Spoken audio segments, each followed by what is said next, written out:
Okay, we are live. Hi, this is William Ramsey. Welcome to William Ramsey Investigates. On today's show, I have a very special guest, returning guest.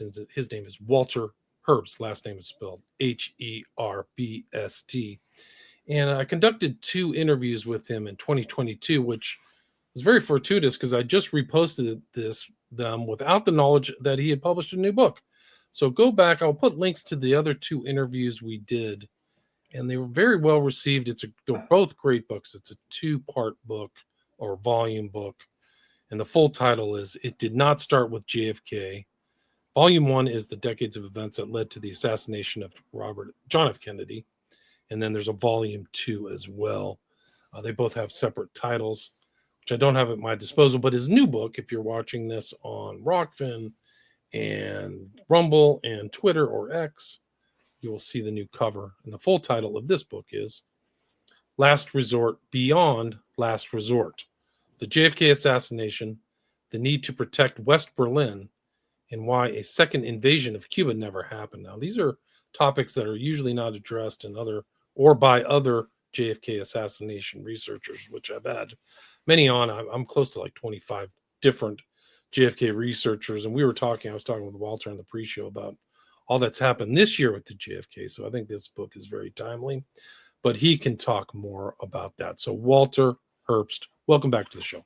Well, thank you, William. It's a pleasure to be here. Cool. So for people who hadn't heard our earlier discussions, maybe you can talk about your earlier books, what you've been working on. I know your website where people can check out your stuff is herbstbooks.com, which I'll put a link to, and then what led up to the research and writing of Last Resort Beyond Last Resort.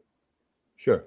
Well, my first 2 books, it did not start with JFK, was basically an outline of how JFK's or the decades leading up to JFK's assassination, and that his assassination did not occur in a vacuum. And you can go back to the 1920s and see that there was a series of and all based on anti-communism, anti-genetics, class warfare, what have you, that there was a group, right-wing group, that wanted to push their, call it even fascist agenda on the world.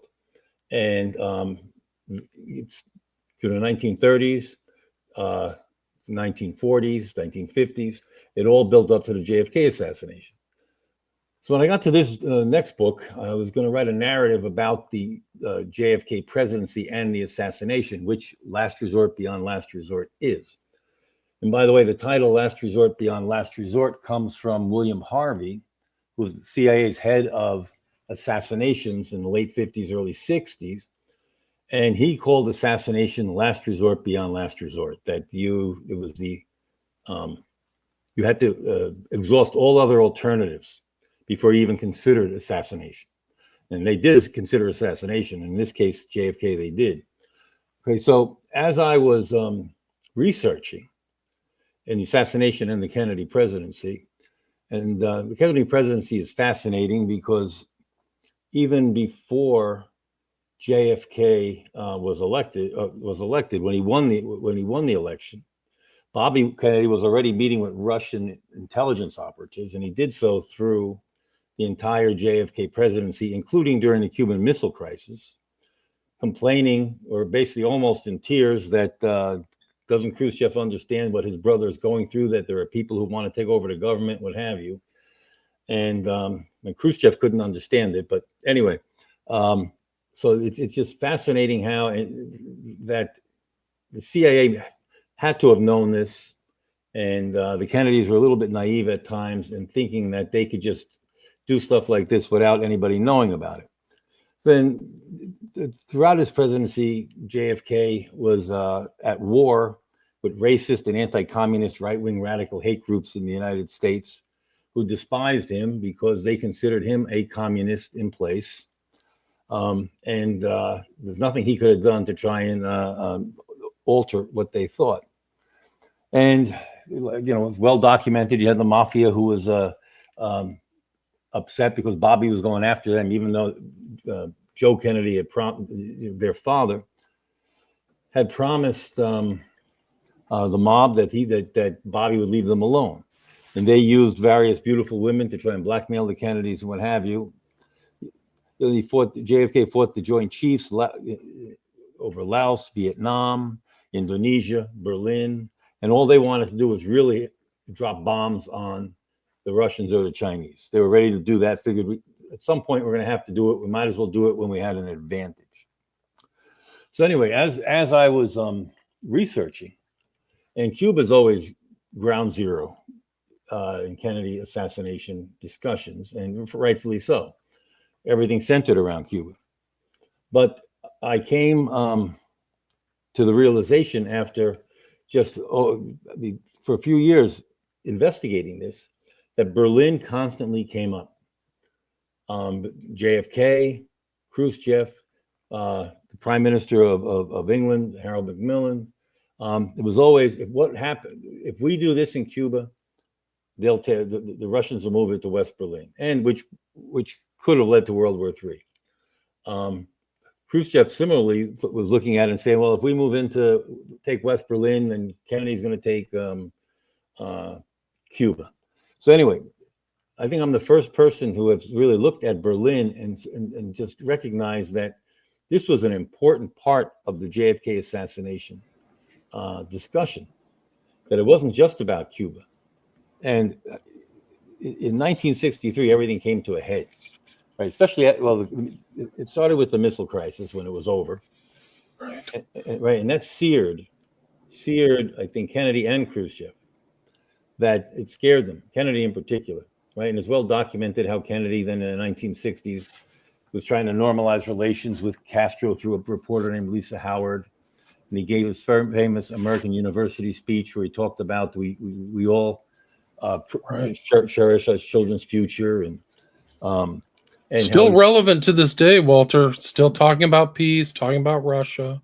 You know, it's so amazing, William, because Ukraine was a very important part of the 1950s and 60s, and that the Ukrainians at that time, or during World War II, were pro Nazi. Hitler, yeah, exactly, right. So, and after the war, the CIA employed the services a lot of Ukrainians and ex-Nazis, and created these stay-behind armies in Europe that would be a first line of defense against the Russians if they ever decided to move west. Right, Gladio, right?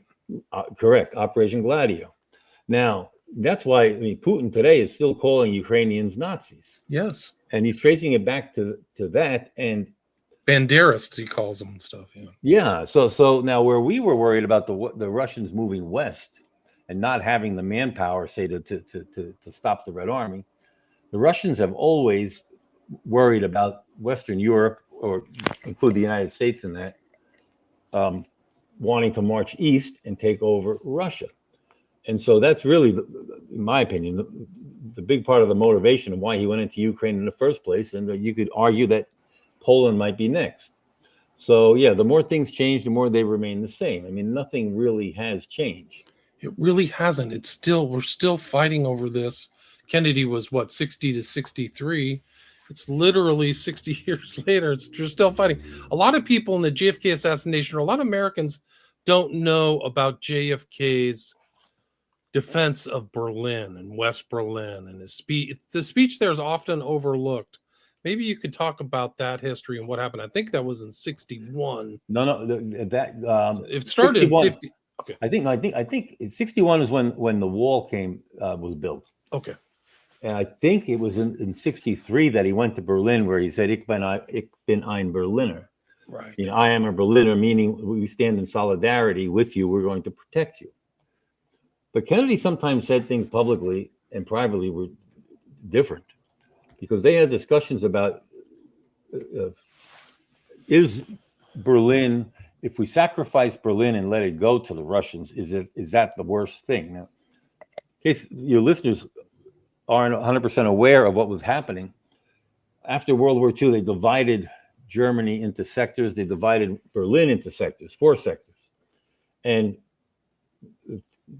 France, England, and the United States each got a sector in the West, and the Russians got one sector for the East.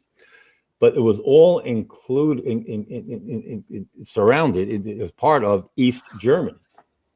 So for us to supply our sectors in West Berlin with food or anything else, we had to either rail it in, truck it in, or fly it in.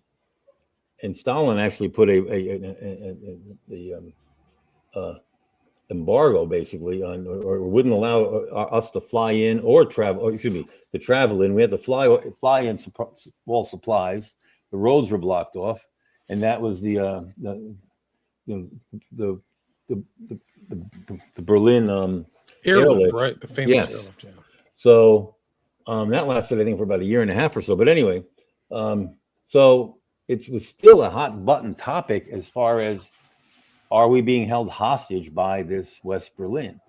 And regardless, I mean, Kennedy was a political animal. In the 1963, he had, he was already looking towards the 64 election.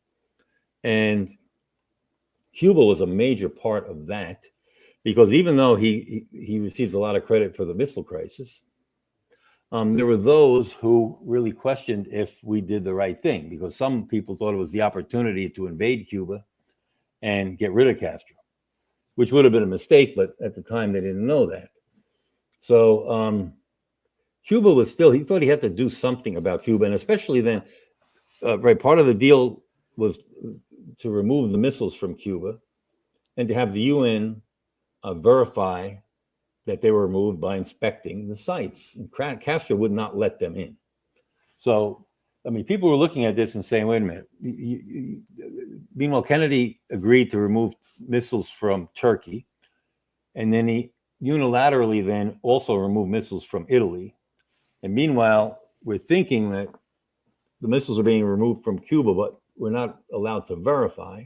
So he thought he had to do something in Cuba to, in 1963, not necessarily invade, but at least do something to show that he was standing up to Castro and that he was the man to fight communism in the Western Hemisphere. Which he was fighting communism around the world. A lot of people leave that out. He wasn't exactly on board with communism, is my understanding. No, he was not. There were right-wing groups that thought anyone who wasn't ready to just go to war with every communist country then was a communist himself. No, he was, look, he took a stand in Vietnam.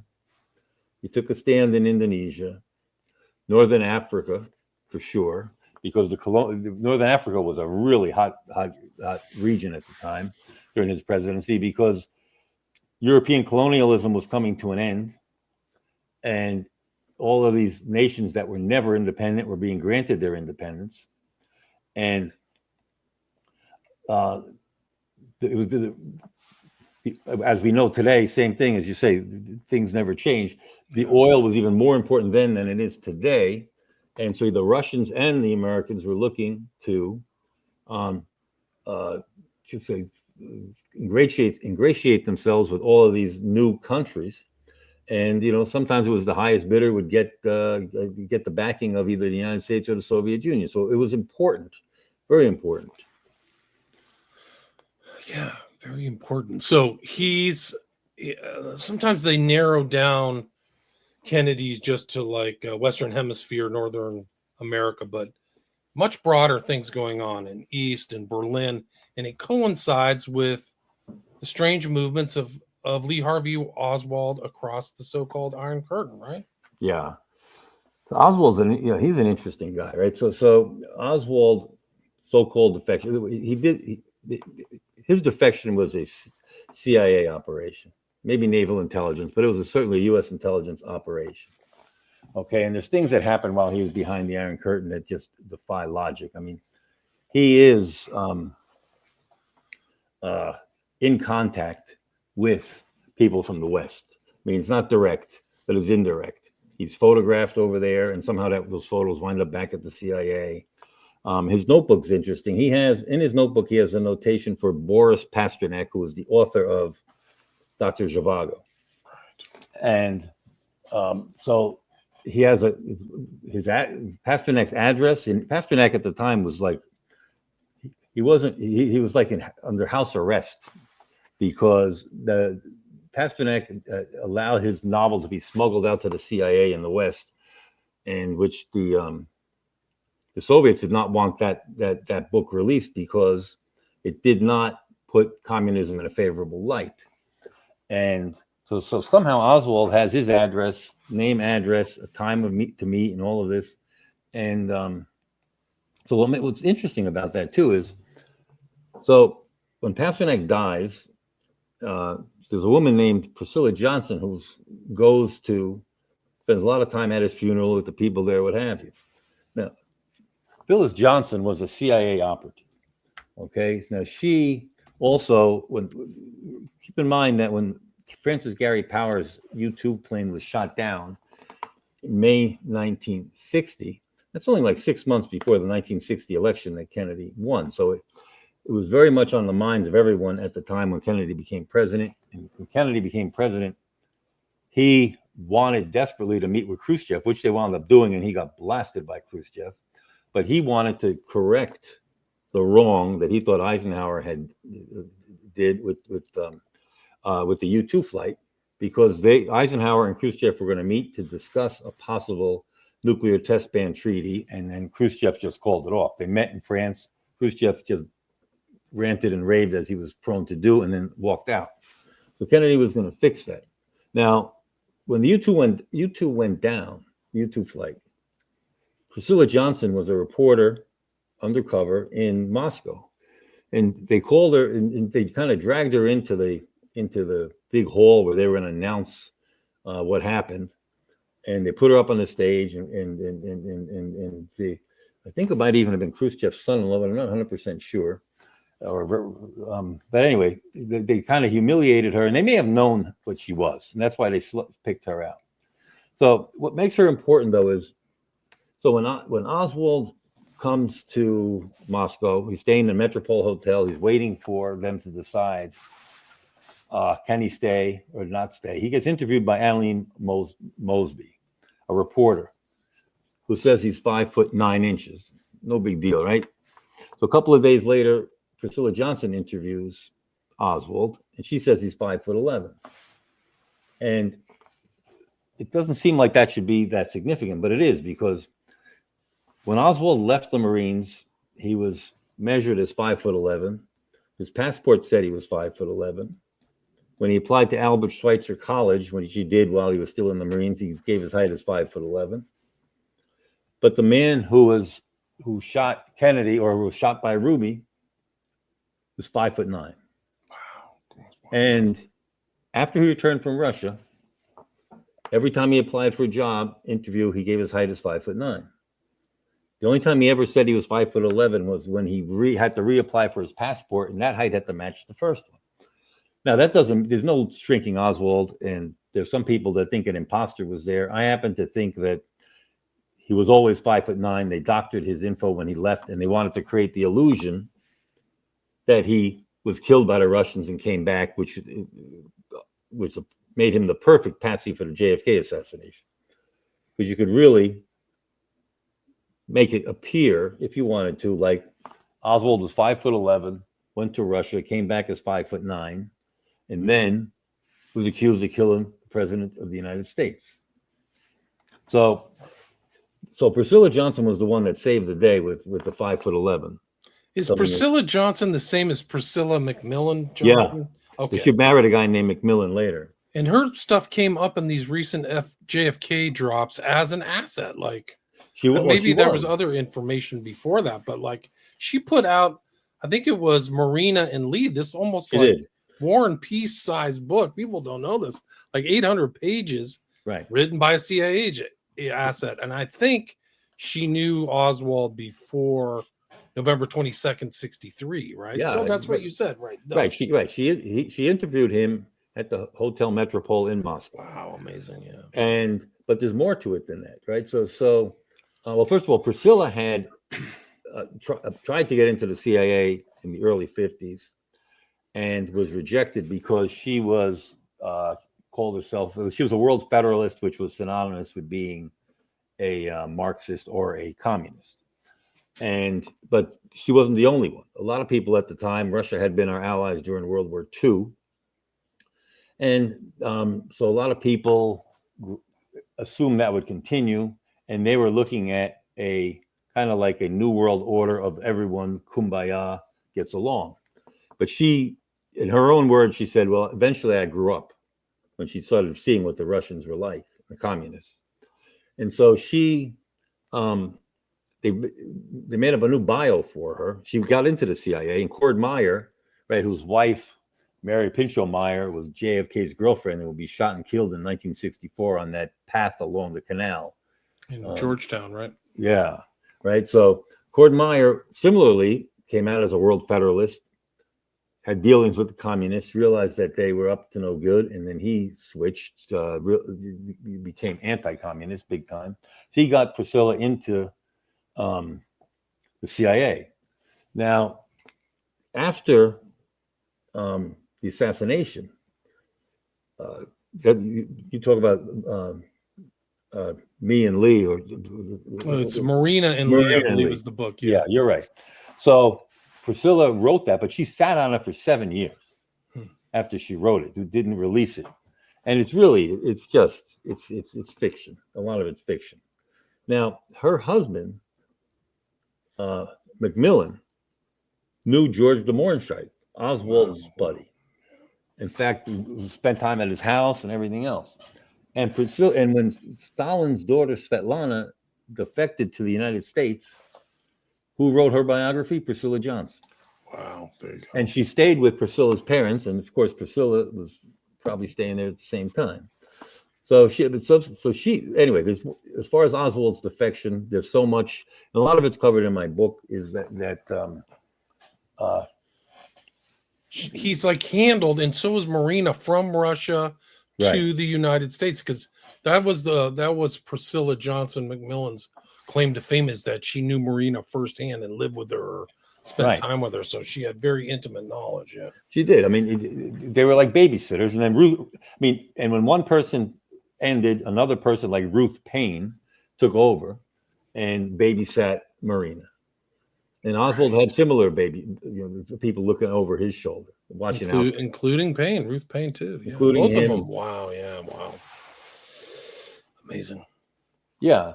So anyway, so 1963 is when everything came to a head, and how I developed what I think happened. And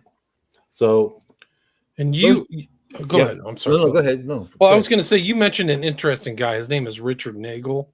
And he says that Oswald was an indispensable tool, not just for the assassination, but for preventing a second attempted or successful invasion of Cuba, right? What do you mean by that? Well, for people who don't know Nagel, maybe you can talk about him. Nagel's an interesting guy. Yeah. Okay, so he first, we learn about Nagel first, or at least Nagel's first involvement with Oswald, let me put it that way, is while Oswald is in the Marines at Sugi, Japan. And Oswald looks like he's working undercover, that he is involved with, there's a place called the Queen Bee, like this bar or hangout where there's beautiful Japanese women who cater to American officers, and they're trying to find out information. Somehow one of them latches on to Oswald, but he doesn't have anywhere near the money that it would take to spend time with a woman like this, but he does.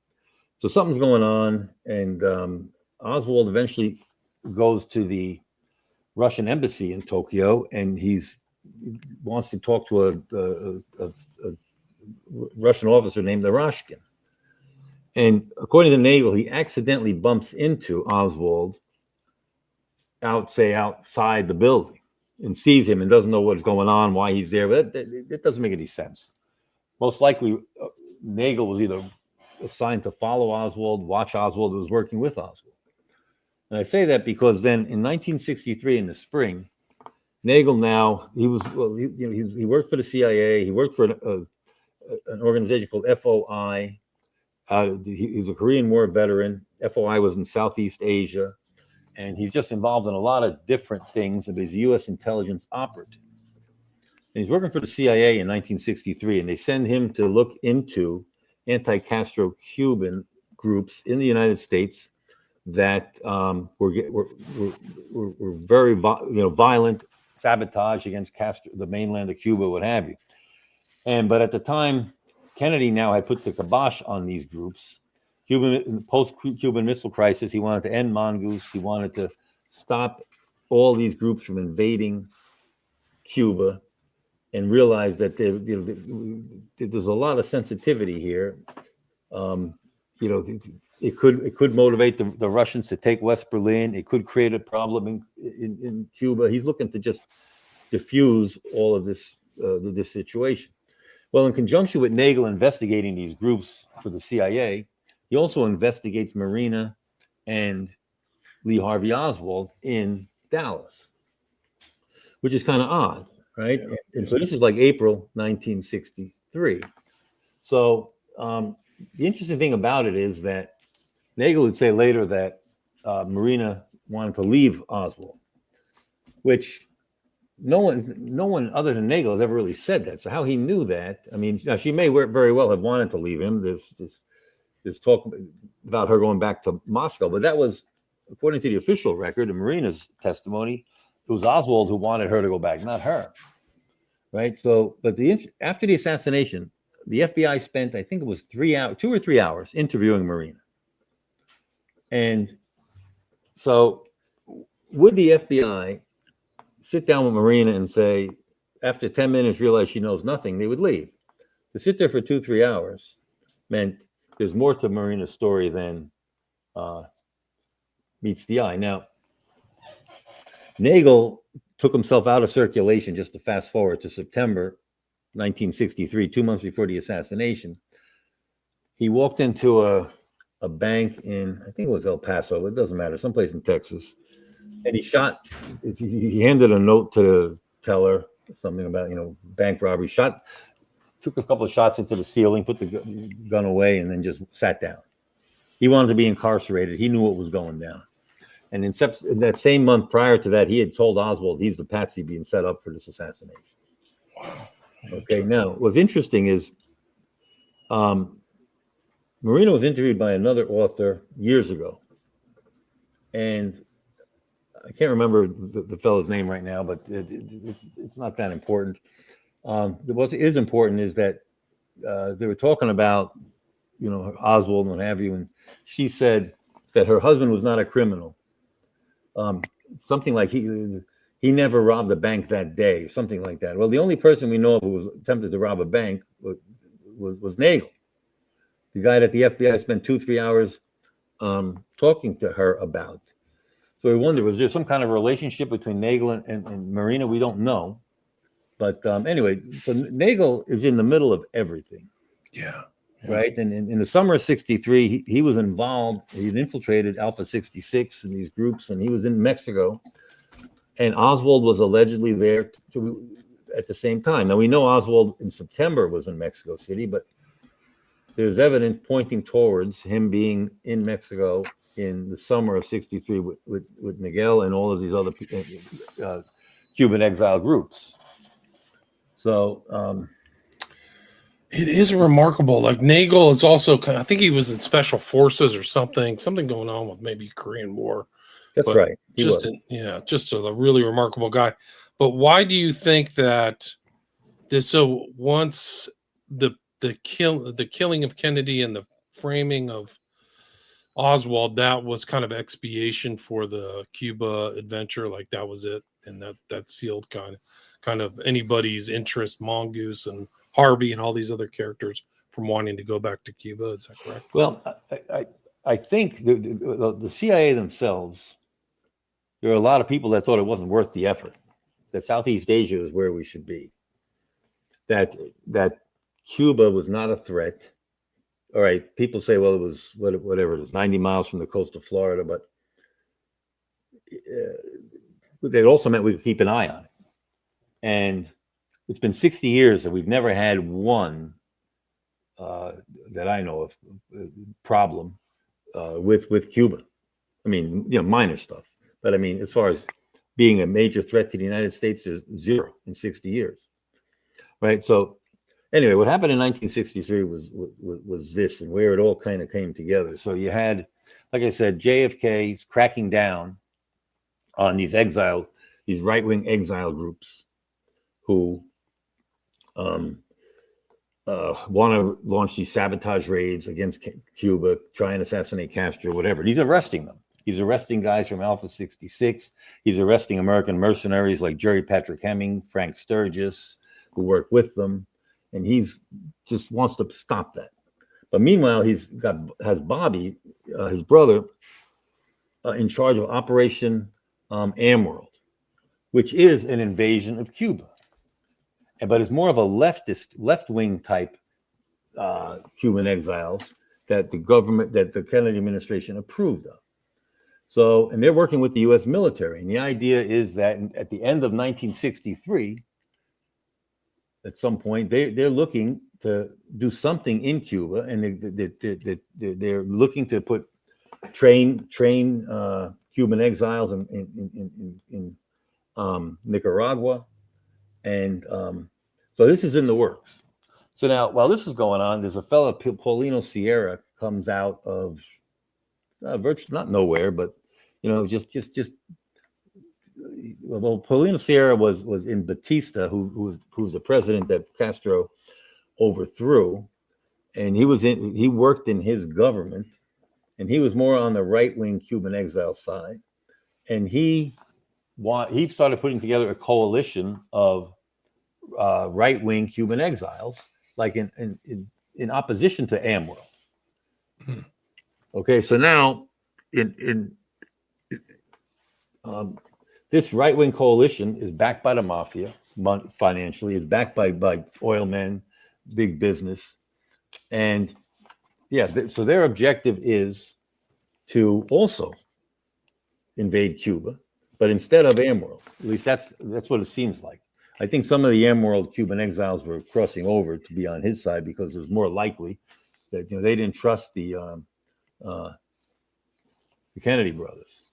So that month, on April 15th, this guy Sierra actually meets with Allen Dulles, who was the ex-CIA director, and retired Army General Lucius Clay, who was at one time in charge of everything in Berlin.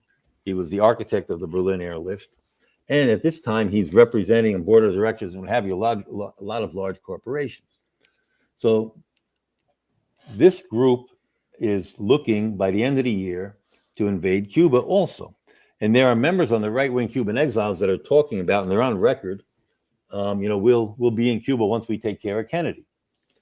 And so it looks like they're thinking about the assassination. Now, there is a group, and I don't know if you're familiar with the Jean-Pierre Lafitte date book, but the name rings a bell. I don't know the date book, though. Okay, so Lafitte was this intelligence operative, Federal Bureau of Narcotics, totally no scruples, CIA connected, who has a date book, and it was a friend of mine, Leslie Sharp, and the late Hank Albarelli wrote a book, Coup in Dallas, that highlights this date book. And it is an outline of the assassination plot. Oh, wow. It is a group that, in my opinion, and I think that is where the assassination plot, that's who really killed Kennedy, in my opinion. Okay, and this was a coalition of right-wing fascist people at the CIA, like Angleton, William Harvey, a host of others, Dulles, and monarchists from Europe, and ex-Nazis that they've been working for from the early 1950s, like Otto Skorzeny. And I know it sounds far-fetched, but these people had the same agenda. Basically, protect the West from Russia, contain communism. I mean, American George Kennan had defined the American policy by the policy of containment in the late 1940s, that if you contain Russia from expanding, they will eventually implode because they cannot support themselves economically, and they did eventually implode. But anyway, so this coalition of ex-fascists in Europe, the United States, the OAS, French generals who were revolting against Charles de Gaulle, they looked at Kennedy as a loose cannon, that if he did invade Cuba in any way, Berlin was going to fall. And if Berlin fell, then there was a good chance that that would lead to World War III. And so I think they wanted to change the center of gravity, which is what happened from Cuba to Southeast Asia. And right within 10 months after Kennedy was killed, Gulf of Tonkin incident happened in Vietnam. And next thing you know, that's exactly what happened. Berlin all of a sudden was not such a hot spot as it was. Cuba became really not that important, and everything transferred to Southeast Asia.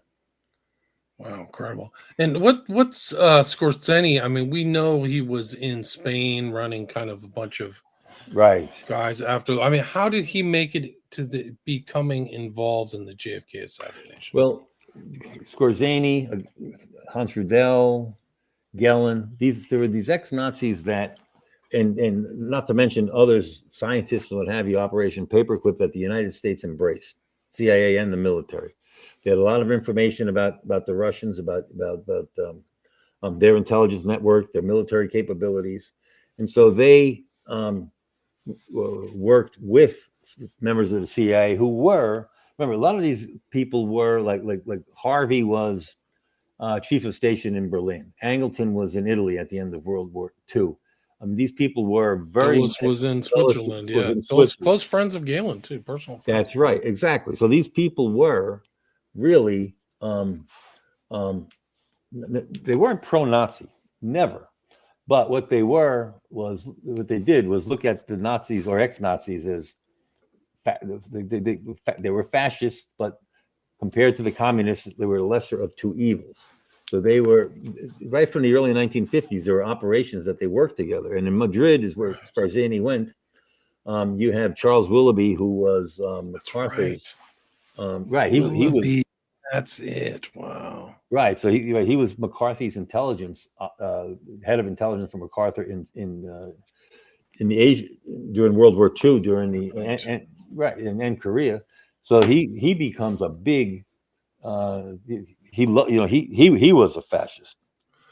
Super hard right, like whatever. Yeah. And there's a recent research has connected him to Dallas. November 22nd, 63. There's no question about it. I didn't know that Willoughby was connected to Scorsese. Well, I don't know if he was directed. He must have been, okay, because he made in the early 1950s. There was a lot going on in Madrid because the United States wanted Spain, or they wanted to put bases in Spain, and they needed Franco's approval. Now Franco was a fascist dictator. And we had no problems with that, right? So Eisenhower was not yet president, but he was over there for something, and he sent William Paulley, right, who's a JFK assassination figure, to Madrid to discuss these bases and what have you with Franco and his people, and eventually he was successful. So he was there. Willoughby was there at the same time, and another guy named Jack Crichton, a Texas oil man, and Clint Murchison, another oil man, were also in Madrid working on a deal with Otto Scorsese directly.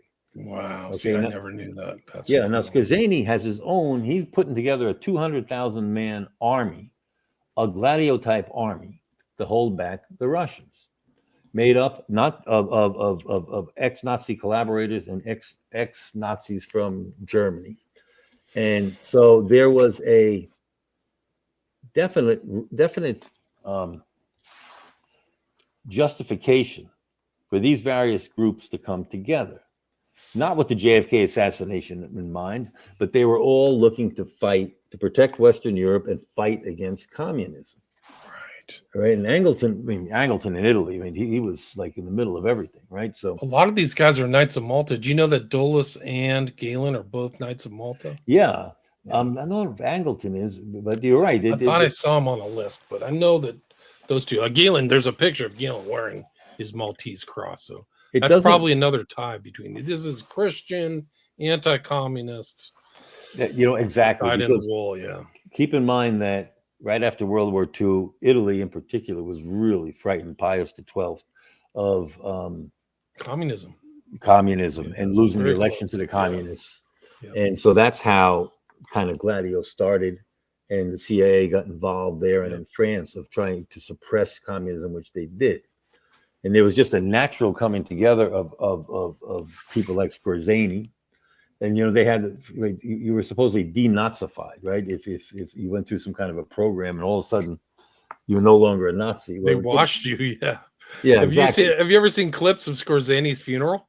It looks Yeah, like a Nazi march, man. it Everybody's was. making the It salute wasn't and all this. exactly. Yeah. It was. Yeah. So, but I mean, and anyway, the date book has Skorzeny's in there, Rudell's in there, Angelson's in there, Harvey's in there. These names, de Vaugelet, who was an French intelligence guy who was close to the OAS, the generals in Algeria, who revolted against de Gaulle and wanted to overthrow the French government because de Gaulle gave Algeria their independence. Right. And these French military guys had been in Vietnam in 1954 when they defeated Dien Bien Phu. Yeah. Right. So they were out. They left Vietnam, go to Algeria, and their own government basically betrays them or just they were really nationalistic pro France, and they wanted to make right what went wrong in Vietnam, and they weren't allowed to. So there are stories about like a revolution going on in France, an American plane sitting on runways not letting the people off because of what was happening in Paris in the early 1960s. How many times did they try to kill de Gaulle? Like, I don't know if it could be more than a dozen. Yeah, something like that. There were like near misses and all kinds of crazy stuff. And when Kennedy was killed, de Gaulle was like, I know what's going on. It's the same kind of ideas. Yeah. He did. He said something like, this is an OAS operation. He said, same guys that were trying to get, and they really, I think it was because the CIA was involved with the OAS and they all had the same agenda. Let's get rid of people who we think are weak on communism, and let's promote the type of world order that we want, and let's hold back communism and do what we have to do. So if Cuba fell, and then in response Berlin fell, we would have to retaliate and do something. And so they weren't looking for World War III. They were just looking for contain the spread of communism. Right. And so that's what I think was the number one reason why JFK was assassinated. And in the process of all of it, the date book tells it clearly, Oswald was set up as a patsy, and Oswald knew it at some point. When Oswald, after Nagel told Oswald he was the patsy, he goes to Mexico City, and he tries to get into Havana, Cuba. They won't let him. There's a Russian guy named I'm going to mispronounce it, but Nechaparenko, something like that, who was working at the Russian embassy in Mexico City at the time, and Oswald comes in, and he says he's telling them in tears, you don't understand what I'm going through. Basically, you got to get me to Havana, because I think Oswald knows that he, just like Nagel, who took himself out of harm's way by shooting up the bank, Oswald's thinking the same thing. Get away from it, right? Yeah. Then he comes back to the States, and on November 9th, he writes a letter while at Ruth Payne's house. Basically, he writes it to the Russian embassy, and he puts in that letter, I had to leave Mexico because of visa restrictions, and if I stayed, I would have had to use my real name. But I think, and he said, and he mentions another guy, Kostakov, who was another Russian at the embassy in Mexico City, who was something to do with Department 13, which was the Russian assassination squad. So Oswald mentions his name in the letter, but he calls him Kostin by mistake, not Kostakov. And but as soon as the Russians got that, they handed it over to the FBI, and the FBI had it before the assassination. And I think Oswald's he's hoping to get arrested. It's a possibility. I don't know if that's what was happening, but you know the story of how he went into the FBI office and handed in a letter saying, I'm going to blow up your office if you don't stop bothering my wife, to James Hosty, the FBI agent. He seems like he's trying hard to get arrested and take it. He knows what fate has in store for him. and he just can't. You can't get away from being under their thumb. Exactly. Something weird. It's so strange. Yeah.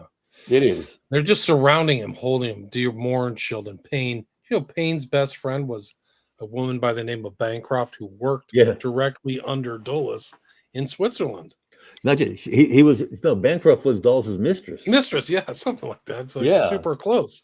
Yeah, and she's like buddies with Payne. It's unbelievable. It's how that connection happened is but there's so many of these so-called coincidences that happen that they just defy logic.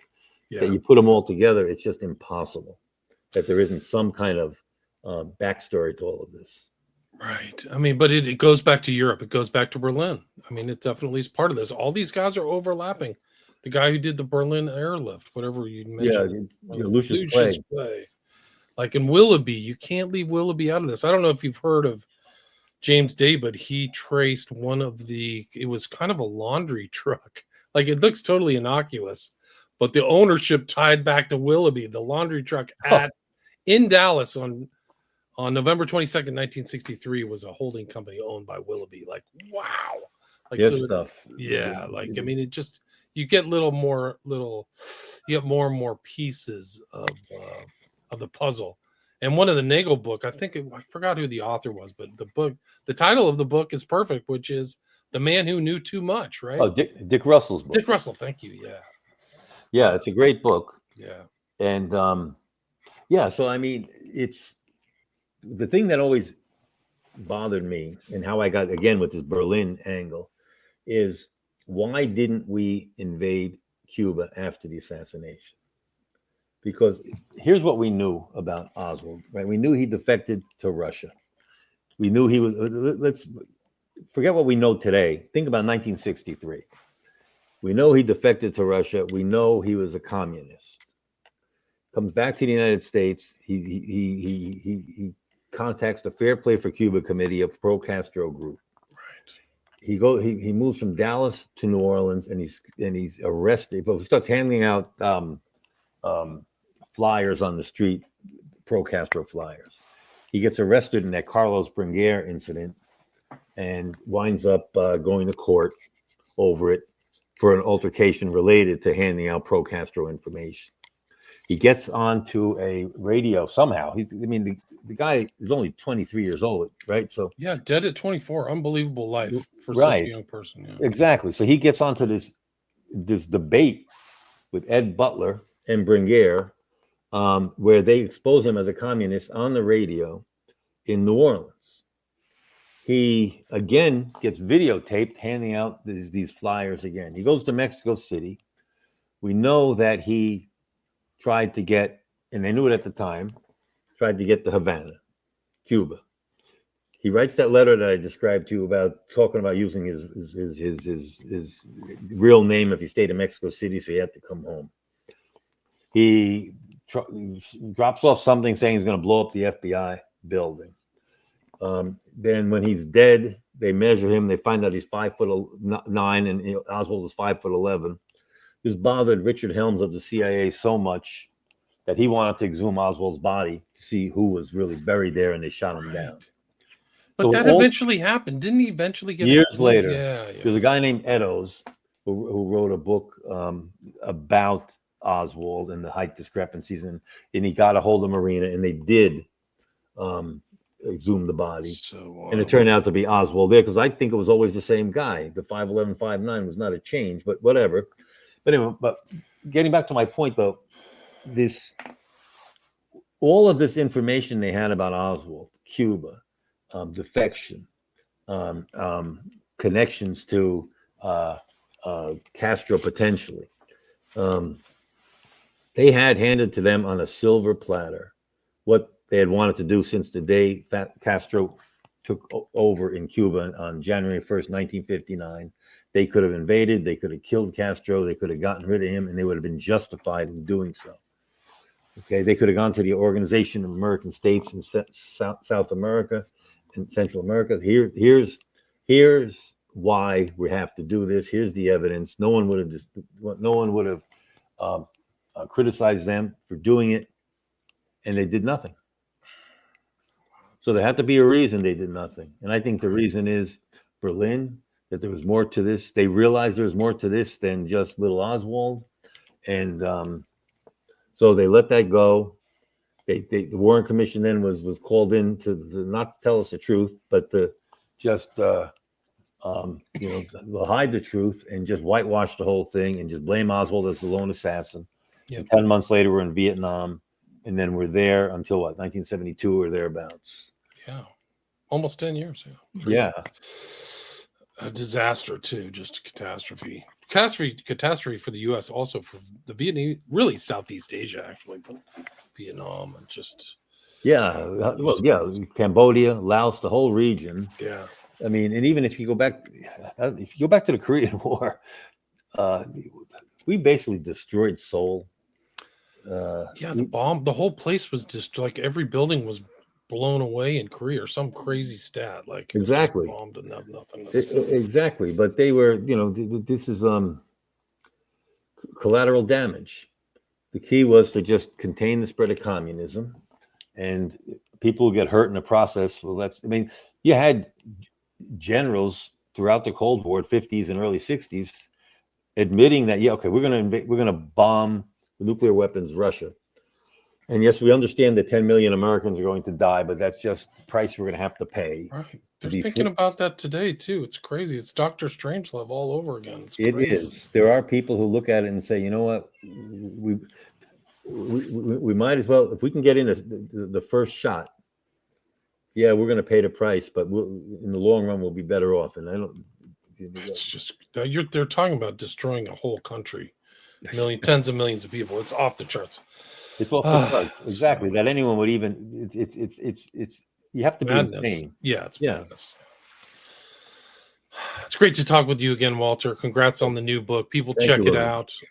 Where can people find Last Resort Beyond Last Resort? Well, they can go Amazon, Amazon's a place. Goodreads. Trying Day Publishing is a publisher. You can buy it from direct from there. There's a Kindle version. There's a paperback and a Kindle version. Yes. It's perfect time before Father's Day. If people out there, your dad wants something to read, buy this book. You can get it shipped straight to him right off of Amazon. So yes, check sir. it out. And the best. Go ahead. No, if you want, people can follow me if they want on Facebook at Walter Herbst Author. Cool. I'll put a link to that. I post a lot on Reddit, which /Walter Herbst. And your website is herbstbooks.com, and that's contact too. So you can be contacted on Reddit, Facebook, and at your website. You can email me at walter@herbstbooks.com. Walter@herbstbooks. Thanks again for your time. It's great to talk with you again. The full title of the just published book is Last Resort Beyond Last Resort: The JFK Assassination, the Need to Protect West Berlin, and Why a Second Invasion of Cuba Never Happened. And it's Walter, Herbst. Thanks so much for your time. Thank you, William. It was great to be with you. Yeah, thanks. Stay there.